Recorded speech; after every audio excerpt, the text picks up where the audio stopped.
Dumadami ngayon ang mga teams na iniimbestiga ng NBA na ang una na pagmulta na unjust dahil kay Lauri Markkanen. Dahil to sa league participation policy. Ito yung hindi naglaro versus Wizards dahil sa lower back injury management. Ang Jazz kasi ngayon nagtatangking na dahil official na silang laglag sa contention. Iniimbestigahan din ng NBA yung Philadelphia dahil sa hindi paglalaro ni Paul George dahil sa injury sa likod, kamay at tuhod. Muntikang maging kanta, ganun din si Tyrese Maxey. Ang OKC naman ganun din dahil sa March 7 matchup nila sa Blazers na hindi naglaro yung nasa starting unit nila. Base kasi sa rule, ang isang player na nasama sa All-Star selection ay hindi pwedeng maupo basta-basta sa isang game kung hindi nag-advise agad sa liga or wala siyang valid reason na base sa injury. Sa OKC, si Jalen Williams at SGA ang naging All-Star. Hindi naman big deal din yun para sa Thunder kasi pasok na sila sa playoffs.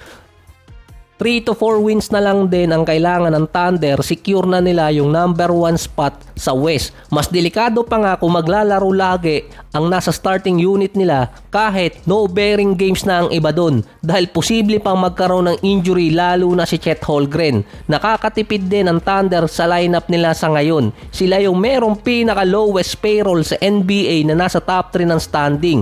Matagal na rin namang ginagawa ng ibang team yun katulad dati ng San Antonio na palalaruin lang nila ng ilang minuto tapos ibabangko. Tapos pagmumultahin ng liga. Biglang nabuhayan naman yung Clippers dahil sa 2-game winning streak na si Kawhi lumalagari na naman 25 points, 5 rebounds, 2 assists at 5 steal. Ganitong laruan yung vintage Kawhi. 3 na nagbabantay, pasok pa rin yung tira. Si James Harden naman nasa 25 points, 8 rebounds at 7 assists. 4 out of 8 pa sa 3-point area. Siya din ang third player na may more than 25 points, 5 rebounds at 5 assists. Kasama niya sa listahan sina LeBron at Oscar Robertson. Wala pa rin kamatayang record. Hinahabol din ni Harden yung streak sa playoffs na siya ang pang-apat na player sa history na may longest playoff streak, nasa 15. Kapag nakapasok siya ngayong season, maitatabla niya yon kina Robert Horry at Scottie Pippen na merong 16.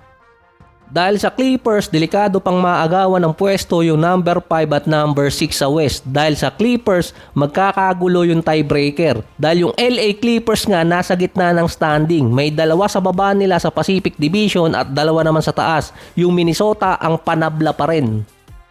Isa sa mga nag-trending ngayon, tinira na ng 3-point shot sa may corner. Harap-harapan pa itong si Nikola Jokic ni Bronny James. Wala yung tatay kaya anak yung tumira. Parang ang sagwa din. Ang lupit din ni Bronny, 7 minutes, 5 points agad. Siya lang ata talaga yung susunod na face ng NBA dahil walang gagatasan kapag nag-retire si LeBron. So sarcastic comment lang yun.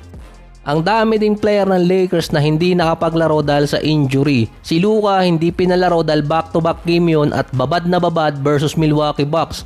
At least hindi na rin si Bronny ang worst player sa Lakers lineup nila. Kaya siguro kinuha itong si Alex Len. Mabibigyan naman at mabibigyan ng pagkakataon si Dalton dahil nga sa sitwasyon ng Lakers. Pinahirapan pa ng LA yung Denver Nuggets. Austin Reeves at Dalton lang sapat na. 3 lang ang lamang ng Nuggets papasok ng 4th. 28.7 rebounds at 12 assists agad si Austin Reeves samantalang si Dalton Knecht 21 points. Si Bronny 5 points pa rin.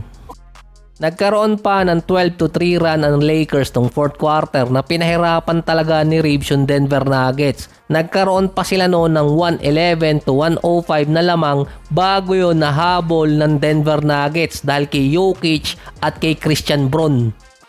Nung last 1 minute, nagkaroon ng 2 steal itong si Austin Reeves at na-convert pa yon. 126-123 para sa Lakers. Bukod pa doon yung 3-point shot na pinakawalan din ni Jordan Goodwin. Kaso sa dulo, talo pa rin yung Lakers kontra dito sa Nuggets dahil kay Jokic at kay Jamal Murray na nabawi agad yung lamang sa less than 50 seconds. 131-126 para sa Nuggets. 37 points, 8 rebounds at 13 assists naman si Austin Reeves samantalang si Dalton 32 points. 5 points pa rin itong si Bronny. Sa Nuggets naman si Nikola Jokic meron 28 points. 26 naman para kay Jamal Murray, si Braun nasa 22 points. At least pinahirapan ng Lakers yung Nuggets kasi akala nila easy win.